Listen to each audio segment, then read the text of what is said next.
Shalom semua, di hari yang baru, hari yang penuh ucapan syukur, mari kita merindukan air hidup, roti hidup dari Bapa kita yang baik.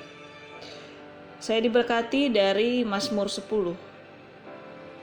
Kita baca aja ya ayat 1-18 biar nyambung satu pasalnya. Ayat 1. Mengapa engkau berdiri jauh-jauh ya Tuhan, dan menyembunyikan dirimu dalam waktu kesesakan? Di sini diberi pengertian, ada kalanya kita merasa Tuhan jauh atau berjarak dengan kita. Padahal di saat kita sedang sangat butuh Tuhan. Dan kira-kira penyebabnya apa ya? Tuhan seolah diam atau menghilang. Padahal di masa kesesakan. Lanjut di ayat 2. Karena congkak orang fasik giat memburu orang yang tertindas. Mereka terjebak dalam tipu daya yang mereka rancangkan.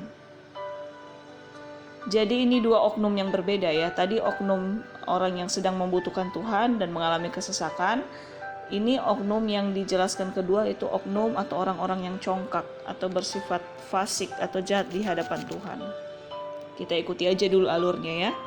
Jadi di ayat 2 ini saya buka sendiri dari Google tentang congkak itu apa sih artinya.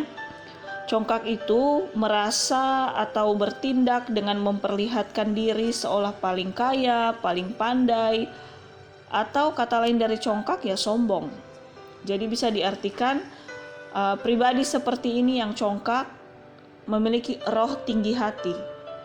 Di mana roh tinggi hati pada akhirnya menjebak pribadi atau orang itu sendiri untuk haus menerkam atau merugiin orang-orang yang dilihat lebih rendah levelnya di bawah dia. Misal dari kekayaan, misal dari kepandaian, misal dari kekuasaan, misal dari pengaruh, dari harta.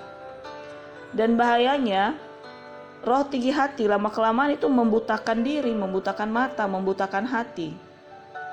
Dan roh ini sendiri hanya akan semakin kenyang jika menghancurkan orang, merendahkan orang, merugikan orang lain.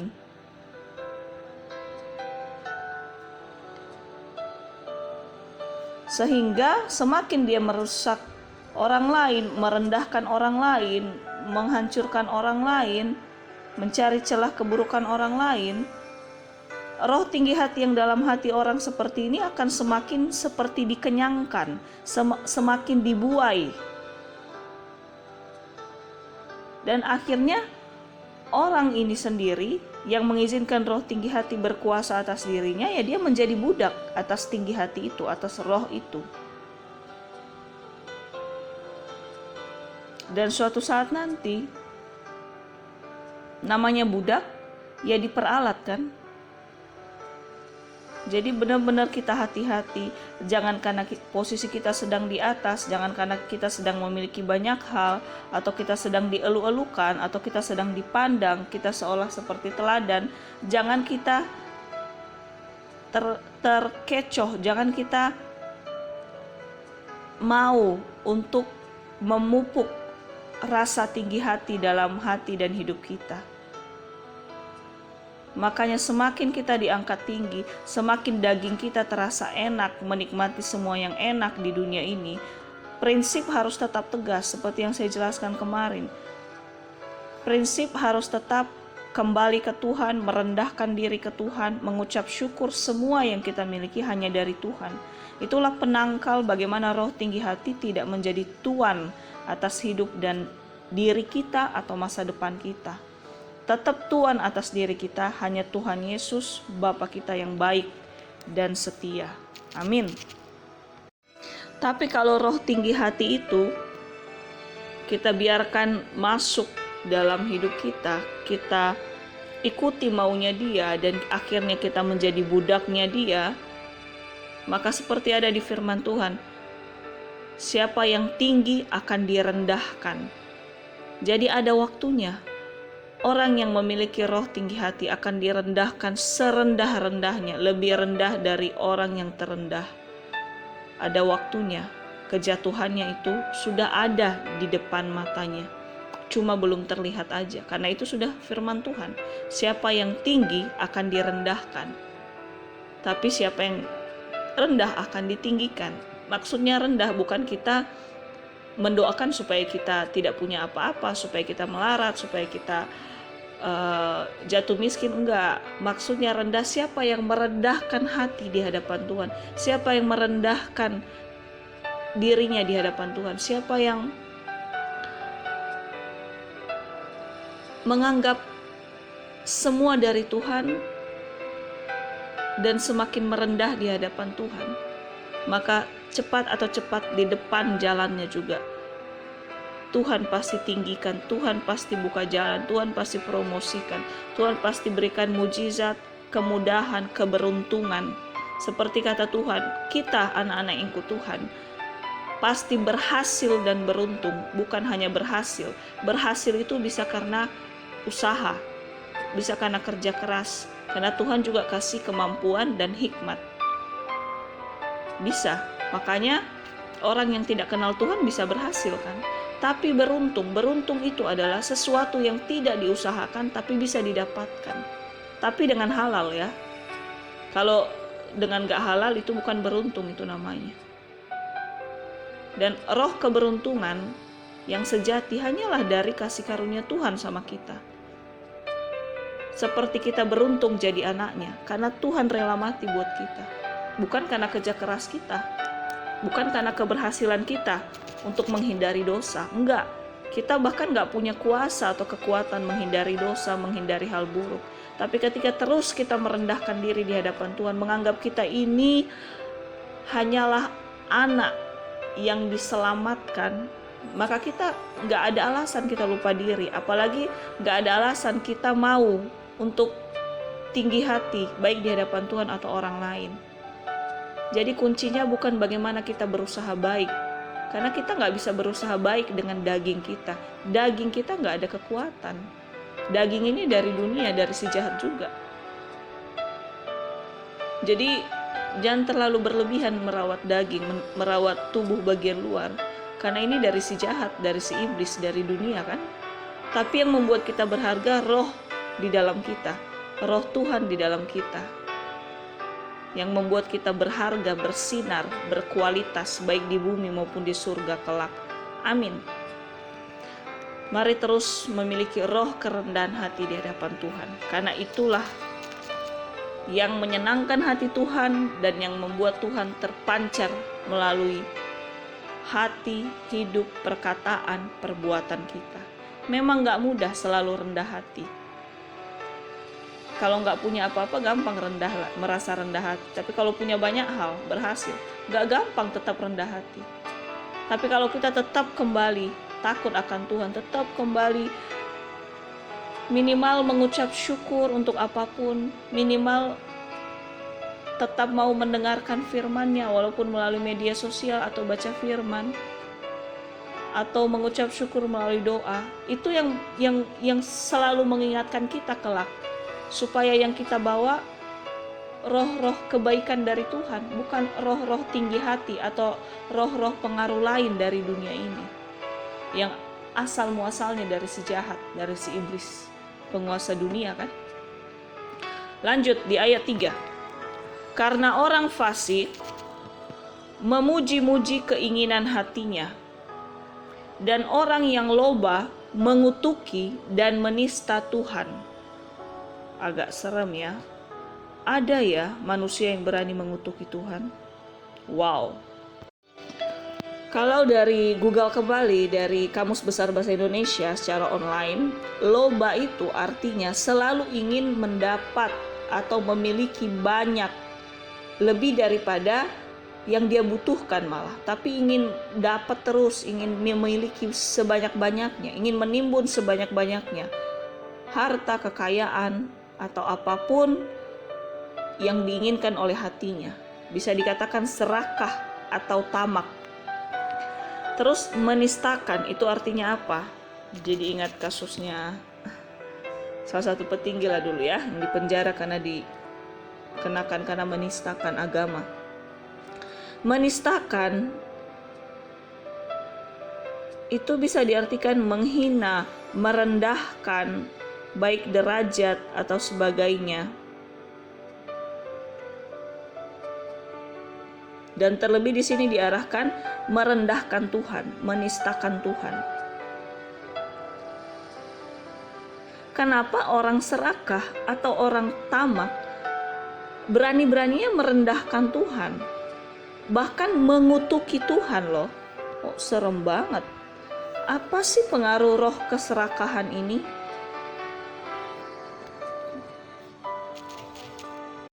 Jadi roh keserakahan ini bisa terjadi karena orang yang serakah memiliki gairah yang besar untuk mengenyangkan dirinya sendiri. Walaupun dengan ketamakan. Jadi karena ketamakan itu, hatinya, hidupnya merasa gak ada gunanya Tuhan. Karena dia bisa memenuhi apa yang dia inginkan dengan ketamakannya, dengan keserakahannya. Bukan Tuhan lagi yang mengisi hidupnya. Makanya seakan merendahkan Tuhan. Karena pengaruh Tuhan seolah-olah tidak mengenyangkan keinginannya, tidak mengenyangkan keserakahan dalam hidupnya. Dan ditambah lagi Tuhan tidak akan mengikuti anak-anak atau orang-orang yang serakah atau roh keserakahan dalam hidupnya. Tuhan gak akan mau deket-deket sama anak yang memiliki roh demikian. Sehingga ketika orang itu makin senang karena roh ketamakan itu semakin dikenyangkan, karena semakin tamak, semakin serakah, akibatnya dia merasa lebih hidup, lebih bergairah dengan pribadi seperti itu. Ya makanya merasa Tuhan tuh gak ada gunanya, Tuhan tuh gak butuh. Tuhan udah bilang dia adalah sumber damai sejahtera, sumber kebahagiaan. Tetapi ketika pola pikir, ketika mata rohani sudah terbutakan oleh roh keserakahan tadi, oleh ketamakan tadi, dan itu menjadi gairah hidupnya sehari-hari, ya memang secara logika apa gunanya Tuhan? Karena damai sejahtera yang dari Tuhan itu bukan yang diinginkannya, tapi damai sejahtera dari keserakahan itu sendiri, dari ketamakan itu sendiri. Walaupun benar-benar melakukannya dengan penuh dosa jatuhnya, serakah sama orang, tamak sama harta orang, atau apapun yang diinginkan untuk direbut. Tapi sangat serem ya, sampai hanya karena lilitan roh keserakahan ini, orang atau pribadi demikian berani loh mengutuki Tuhan. Biasanya yang terkutuk itu kalau menjauh dari Tuhan, kalau tidak takut akan firman, atau menjadi sahabat si iblis, seharusnya yang terkutuk itu. Tapi ini udah kebalik. Jadi bisa dibilang roh keserakahan itu membuat manusia matanya udah kebalik. Dia melihat dia malaikat dan Tuhan iblis. Makanya mengutuki jatuhnya. Karena yang terkutuk itu adalah iblis, bukan manusia atau Tuhan. Tapi kalau manusia memilih iblis ya terkutuk memang. Tapi manusia yang sudah dibutakan, yang sudah pakai kacamata keserakahan, ketamakan, kacamatanya berubah jadi kebalik. Yang benar jadi salah, yang salah jadi benar. Jadi di matanya Tuhannya adalah keserakahannya, dan Tuhan yang sesungguhnya adalah iblis baginya. Iblis apa? Iblis itu kan pada sifat aslinya itu merongrong, menghancurkan, mengacau balau. Jadi orang yang serakah ini benar-benar pengen jauh-jauh dari Tuhan. Karena dia tahu kalau Tuhan masih ada di dekat dia, itu mengganggu kenikmatan roh keserakahannya. Tuhan bisa mengusik kebahagiaannya dalam ketamakannya, dalam keserakahannya. Makanya dia mengutuki Tuhan. Dia mengutuki Tuhan supaya Tuhan jauh-jauh dari dia. Wow, ada ya seperti ini. Hati-hati benar kita. Punya visi besar itu bagus. Ingin miliki banyak usaha itu bagus. Banyak keberhasilan itu bagus. Tapi jangan sampai visi yang besar, keinginan yang banyak, usaha atau bisnis yang banyak membuat kita terjebak dalam keserakahan dan ketamakan, supaya terus memiliki untung, supaya terus berlipat kali ganda untung. Tapi akibatnya mata kita udah gak melihat Tuhan lagi, udah gak merendahkan hati di hadapan Tuhan. Jadi lama-kelamaan Tuhan kayak pengganggu kita nanti, pengganggu keoptimisan kita dalam menggapai semua mimpi-mimpi kita, padahal itu berkedok keserakahan. Ketika kita pun berjuang hidup lebih baik, punya usaha lebih banyak, punya bisnis lebih banyak, punya keberhasilan lebih banyak, biarlah itu sebagai wujud kita mengoptimalkan kemampuan, hikmat, kepintaran yang Tuhan berikan. Jadi wujud kita mengucap syukur ke Tuhan, ya kita tetap hidup, bekerja, berhasil, berkreasi.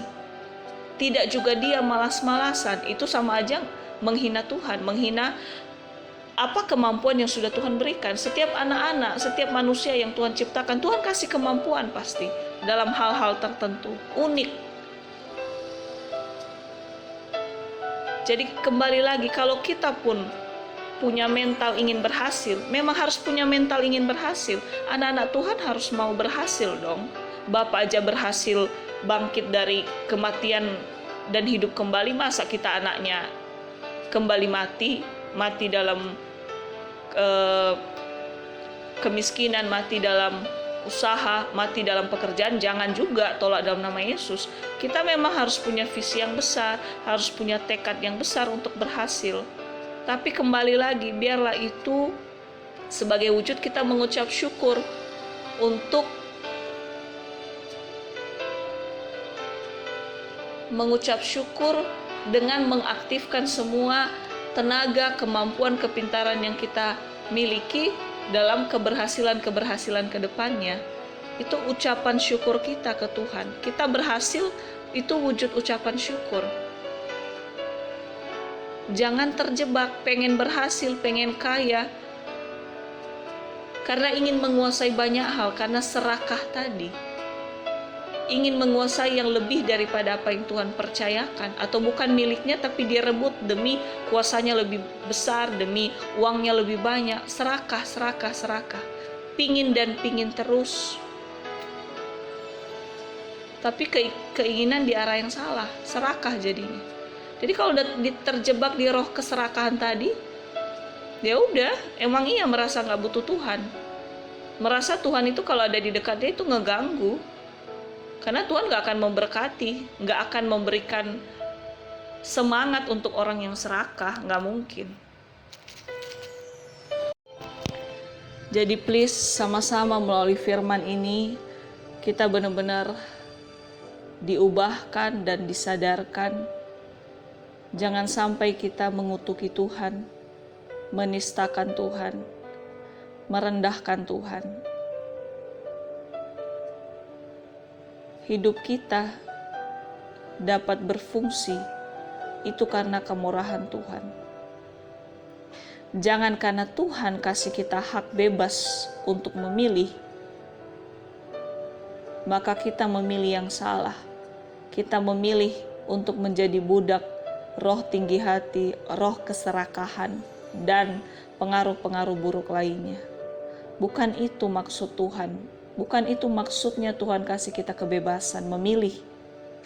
Tapi Tuhan kasih kita kebebasan memilih karena Dia posisikan kita sebagai anak, sebagai makhluk hidup yang utuh, bukan sebagai robot. Kalau sebagai robot, ya Tuhan langsung ngarahin, milih ini, milih itu, nggak boleh ini, nggak boleh itu. Enggak. Karena Tuhan emang menciptakan kita segambar dan serupa dengan Dia. Seperti Tuhan punya kehendak bebas dong. Mengasihi kita, menciptakan kita, itu kehendak bebas Dia. Nggak ada yang ngatur.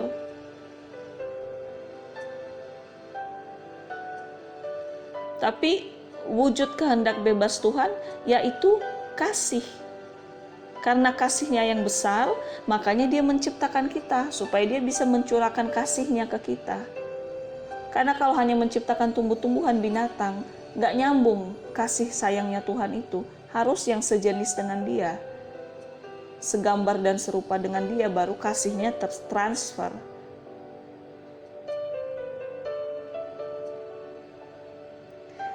Jadi benar-benar biarlah kita tetap mendekat sama Tuhan, supaya dasar segala sesuatu yang kita lakukan itu atas dasar kasih, seperti kasih-Nya Tuhan ke kita. Walaupun kasih-Nya kita terbatas, memang terbatas, tapi Tuhan gak akan mengukur berapa besar kasih kita. Yang penting adalah kita terus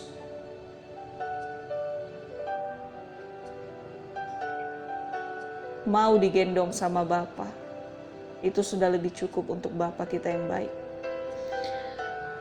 Segala roh keserakahan, roh tinggi hati, apalagi mengutuki Tuhan, itu cabut, patahkan kuasanya dalam nama Yesus dalam hidup kita. Amin. Ayat 4, kata orang fasik itu dengan batang hidungnya ke atas, Allah tidak akan menurut. Tidak ada Allah, itulah seluruh pikirannya. Wow. Jadi bisa diartikan ketika hal-hal buruk yang dilakukan lancar jaya, maka merasa tidak ada Tuhan yang menghalangi, atau bahkan merasa Tuhan mendukung hal-hal buruk, hal-hal fasik yang dilakukan, karena Tuhan kayaknya nggak ada respon. Jadi dia akan menganggap Tuhan mendukung, malah seakan otak udah kecuci. Dia menganggap Tuhan mendukung, makanya bisa lancar semua kejahatannya. Dan disitulah sebenarnya keterpurukannya itu semakin dalam. Dan tetap pada prinsipnya, siapa yang tinggi akan direndahkan. Termasuk ini katanya hidungnya ke atas. Wow, luar biasa ya. Jadi kita jangan terkecoh ketika keenakan melakukan hal-hal yang gak benar, hal-hal yang fasik, hal-hal yang sebenarnya melanggar kebenaran firman, tapi seperti lancar-lancar aja, seperti semakin diberkati, semakin berkelimpahan, semakin bahagia, semakin banyak omset. Jangan kita terkecoh di situ, seakan kita merasa Tuhan kok memberkati ya sifat-sifat buruk atau kefasikan ini. Kita jangan terkecoh di situ. Itu kacamata si iblis yang mengubah mata rohani kita. Tuhan diam, Tuhan seperti tidak mengganggu kita atau mengecoh kita atau menyadarkan kita di pertengahan jalan kehancuran kita. Ya karena ada maksud Tuhan di balik itu. Kembali lagi, Tuhan ciptakan kita untuk memilih A atau B. Jadi Tuhan gak akan melanggar janjinya. Kalau kita dijadikan robot, sejak awal Tuhan bilang jangan pilih itu, jangan mau hancur karena itu. Tapi karena Tuhan memang ciptakan kita kasih kehendak bebas, ya Tuhan silahkanlah memilih apa yang ingin kamu pilih walaupun itu salah. Ada waktunya nanti di mana Tuhan benar-benar ambil kendali. Tapi Tuhan gak akan mengingkari janjinya, karena Dia memang bilang kita bisa memilih. Di situ poinnya. Jadi kita jangan membalik kasih karunia Tuhan yang Tuhan kasih ke kita karena kita bisa memilih. Akibatnya kita memilih yang salah. Oke, pernah memilih yang salah, tapi jangan kembali memilih yang salah lagi. Jangan kembali memilih yang semakin buruk lagi. Itu sama aja kita memilih, kita memacung leher kita sendiri. Karena semua yang jahat itu akhirnya membunuh diri kita sendiri, membunuh roh, jiwa, pikiran kita sendiri pada akhirnya.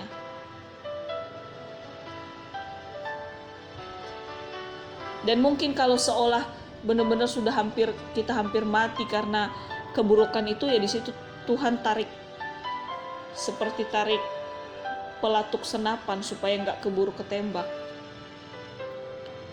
Kalau ketembak mati soalnya. Wow, jadi jangan pernah, dan tetap akarnya ini karena terlena. Kenapa orang fasik semakin fasik? Karena terlena dengan keenakan kefasikan. Terlena sehingga merasa tidak perlu mendekat sama Tuhan. Karena kok kayak enak ya, yang ini, yang fasik ini, yang salah ini, yang tamak ini, yang buruk ini, yang serakah ini, kok kayak enak ya, kok kayak lebih enak daripada yang Tuhan kasih. Kok roti kefasikan lebih enak ya daripada roti hidup. Kok air ketamakan lebih enak ya daripada air hidup. Itu asal muasalnya, karena membanding-bandingkan. Setelah terlena, akhirnya membanding-bandingkan. Setelah membanding-bandingkan, apa boleh buat seperti di firman Tuhan. Daging lemah, roh memang penurut, tapi daging lemah.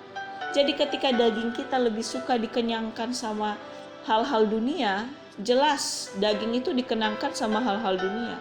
Daging tidak akan dikenyangkan oleh roh, oleh hubungan yang erat dengan Tuhan. Karena hubungan yang erat dengan Tuhan itu mengenyangkan roh kita, hati kita.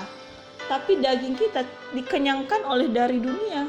Jadi kalau semakin kita buka daging kita ini dikenyangkan oleh kefasikan, oleh hal-hal buruk, oleh kenajisan, oleh keserakahan, ketamakan, tinggi hati, ya udah jatuh di situ. Jadi kembali lagi, biarlah hidup kita bukan berdasarkan hati kita, karena hati bisa menipu. Karena tetap lagi, kalau hati udah mulai senang dengan hal-hal dunia, ya udah kita akan condong ke situ.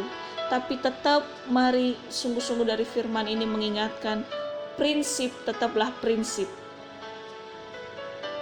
Tuhan bilang, kasihilah Tuhan Allahmu dengan segenap hatimu dan segenap jiwamu.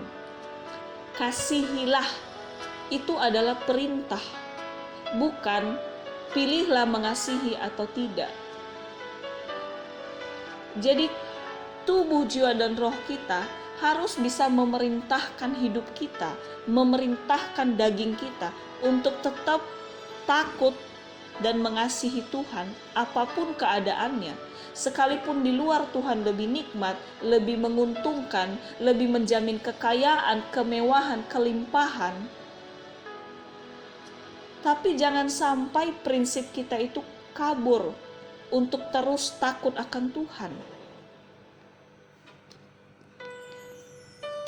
Kalau prinsip kita tetap teguh, apapun yang kita miliki, tetap yang utama adalah takut akan Tuhan, tetap yang utama adalah memegang kebenaran firman Tuhan. Ya sekalipun godaan keserakahan, godaan ketamakan, harta melimpah, kekayaan, bisa memiliki banyak tabungan, harta, bisa jalan-jalan ke luar negeri dengan segampangnya padahal dari hal-hal yang buruk. Ketika kita pegang prinsip takut akan Tuhan, Tuhan pasti berikan kita hikmat, Tuhan pasti berbicara melalui hati, telinga kita, atau melalui orang lain di dekat kita untuk mengingatkan kita jangan semakin jatuh ke dalam lubang kehancuran. Pasti Tuhan punya cara. Tapi kalau kita memilih untuk mengenyangkan daging kita dari sifat-sifat buruk dunia, ya udah, Tuhan kasih kita waktu untuk memilih itu, karena Tuhan sudah kasih firman, dia ciptakan kita untuk bisa memilih A atau B. Tuhan gak akan maksa, kita bukan robot, kembali lagi. Tapi karena kita udah tahu betapa baiknya, betapa luar biasanya Tuhan dalam hidup kita, dan gak akan ada yang bisa menggantikan kasih Tuhan, apapun itu jenis keindahannya. Jadi mari prinsip kita, sekali Tuhan, sekali Yesus, sekali takut akan Tuhan, tetap untuk selama-lamanya. Itulah pagar kita. yang terus mengikat kita supaya jangan jatuh ke dalam hal-hal yang bukan dari Tuhan. Amin. Wow, haleluya. Ayat 5. Tindakan-tindakannya selalu berhasil. Hukum-hukummu tinggi sekali, jauh dari dia. Ia menganggap remeh semua lawannya. Ayat 6. Ia berkata dalam hatinya, aku takkan goyang. Aku tidak akan ditimpa malapetaka turun-temurun. Ayat 7. Mulutnya penuh dengan sumpah serapah, dengan tipu dan penistaan. Di lidahnya ada kelaliman dan kejahatan. Jadi di 3 ayat ini sudah mulai terlihat hasil buruk dari kefasikan itu.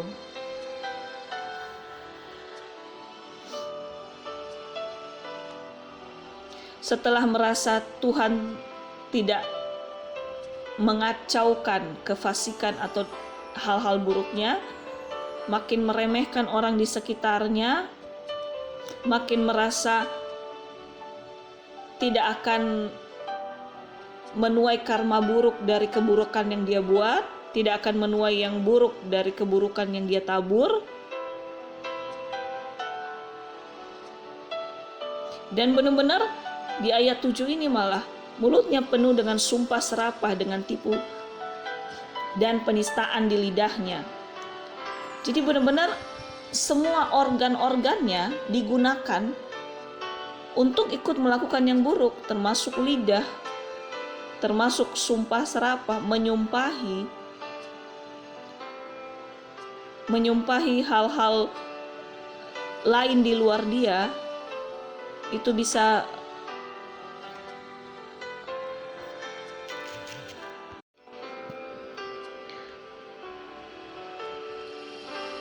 merugikan hidup orang lain, tapi dia akan semakin untung.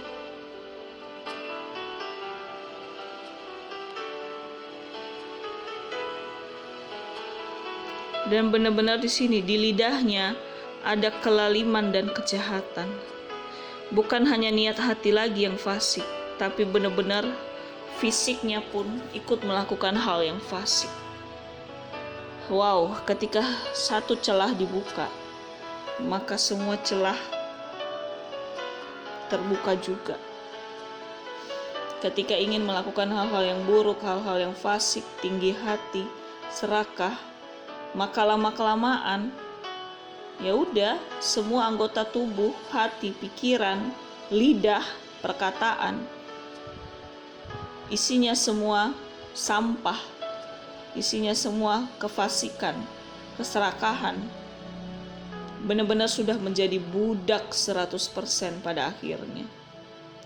Di ayat 8, ia duduk memandang di gubuk-gubuk di tempat yang tersembunyi. Ia membunuh orang yang tak bersalah, matanya mengintip orang yang lemah. Ayat 9, ia mengendap di tempat yang tersembunyi seperti singa di dalam semak-semak. Ia mengendap untuk menangkap orang yang tertindas. Ia menangkap orang yang tertindas itu dengan menariknya ke dalam jaringnya. Ayat 10, ia membungkuk dan meniarap, lalu orang-orang lemah jatuh ke dalam cakarnya yang kuat. Wow, 3 ayat ini lagi benar-benar akibat sudah benar-benar menjadi budak dari hal-hal yang fasik, kefasikan. Maka orang seperti ini, pribadi seperti ini selalu cari celah atau titik lemah seseorang lalu menyerang atau menghancurkannya. Jadi seperti roh binatang lagi jatuhnya. Kanibal. Dia akan hidup jika sudah menghancurkan orang lain. Semengerikan ini benar-benar sudah dikendalikan oleh roh kejahatan, roh dari si iblis.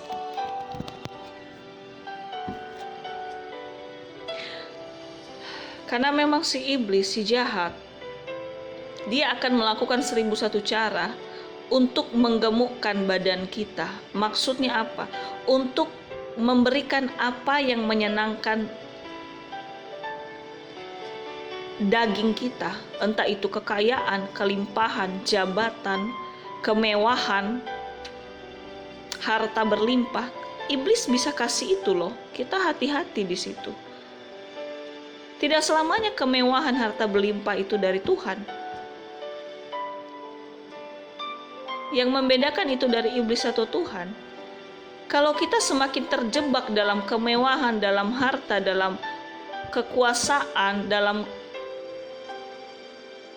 pekerjaan yang semakin seolah naik level, tapi kita terjebak di situ dan lama-kelamaan melupakan Tuhan, cepat atau cepat itu pasti dari si iblis.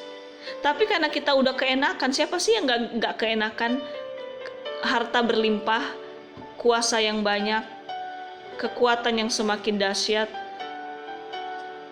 bisa menikmati segala sesuatu dengan gampang? Siapa sih yang nggak mau? Tapi kalau itu bukan dari Tuhan, kita lupa akan Tuhan ketika memiliki itu. Dan itu udah pasti dari si iblis. Tapi kalau itu dari Tuhan, kita akan semakin jatuh cinta sama Tuhan. Itu bedanya. Dan walaupun bisa juga dari Tuhan semua yang baik, tapi si iblis tetap menggoda kita supaya melupakan Tuhan, supaya kita terjebak, terkecoh untuk semakin menikmati berkatnya, bukan Tuhannya.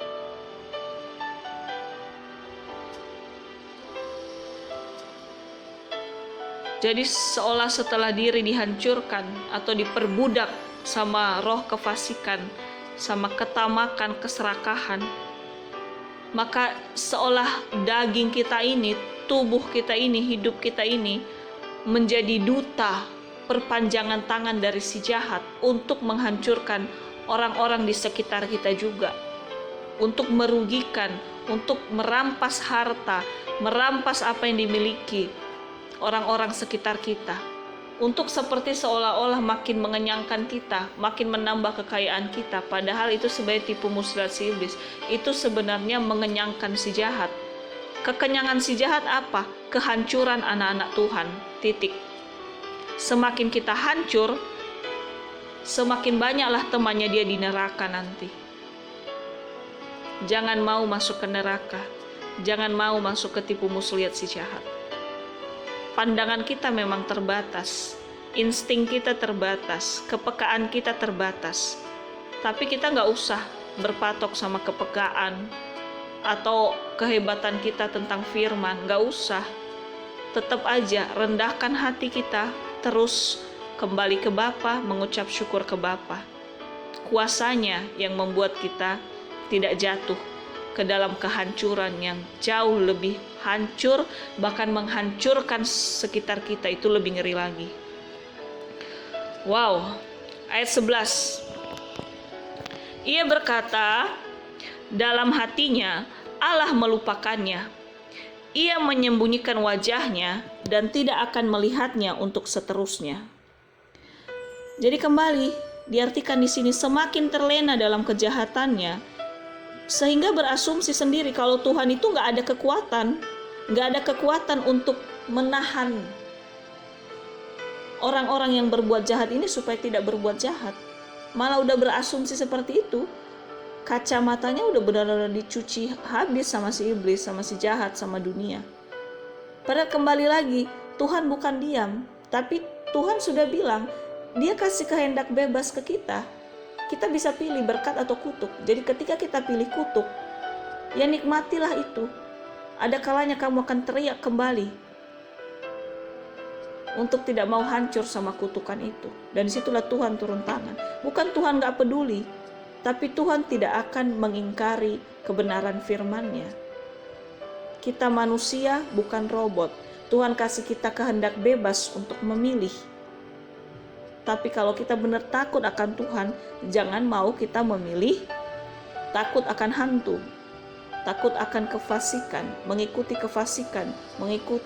ketamakan, mengikuti tipu muslihat si jahat, mengikuti hal-hal buruk yang merusak hidup, bahkan orang-orang di sekitar kita, bahkan keturunan kita kelak, kalau kita hidup dalam hal-hal yang tidak berkenan di hadapan Tuhan.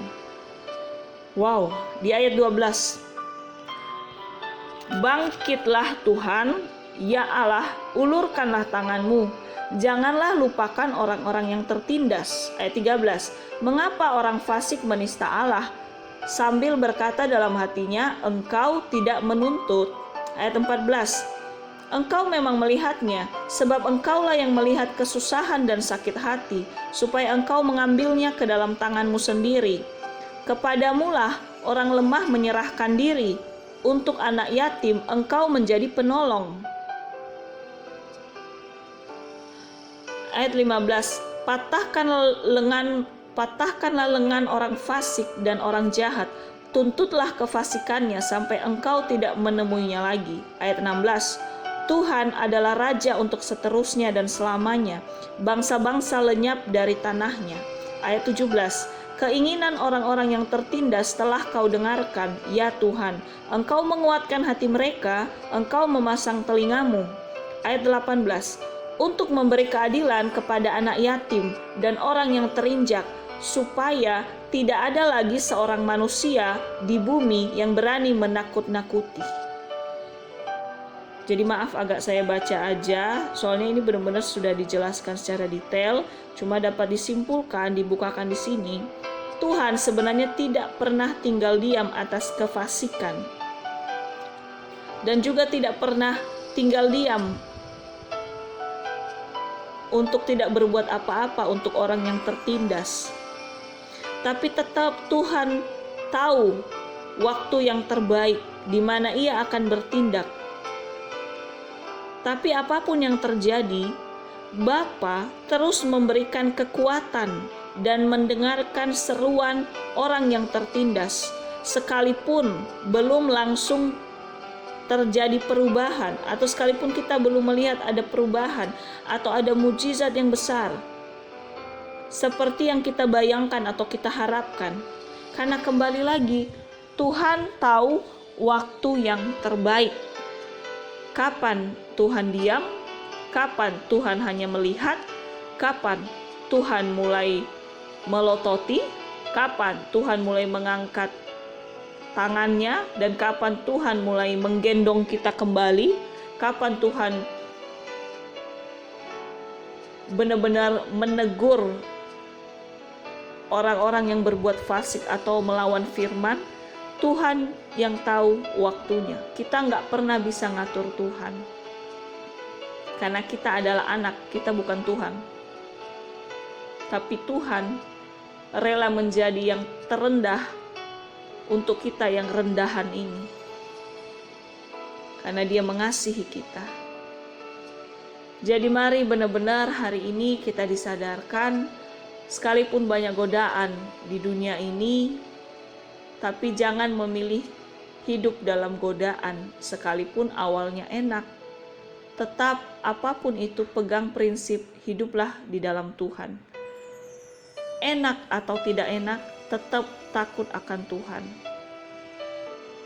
Berhasil atau tidak berhasil, tetap takut akan Tuhan.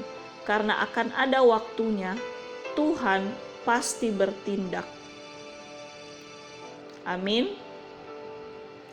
Jadi please jangan punya hati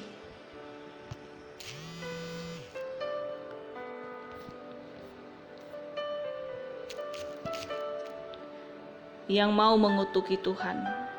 Tuhan Yesus memberkati, hari-hari kita diberkati, masa depan kita diberkati, keturunan kita kelak diberkati. Haleluya, amin.